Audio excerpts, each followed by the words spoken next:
This is our 600 watt indoor-outdoor power supply. This is the input that will be plugged into the customer's wall outlet. This is one of the dongles is being connected to a controller. The controller has been connected to a Y cable.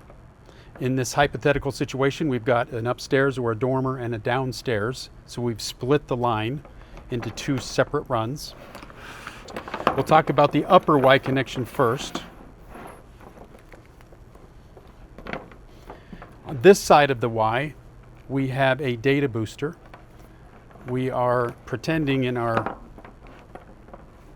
hypothetical here that this is over a 33-foot run. So we have 33 feet or more of blank cable. We're going to add a data booster right before it. Following the data booster, we go into our normal lights.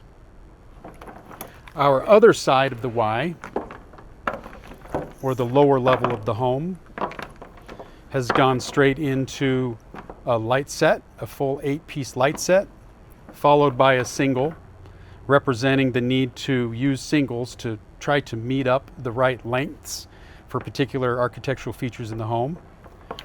Following the one single light, we have a 1-foot linking cable. This could be a 3-footer, a 6-footer, whatever you needed for your gable jump.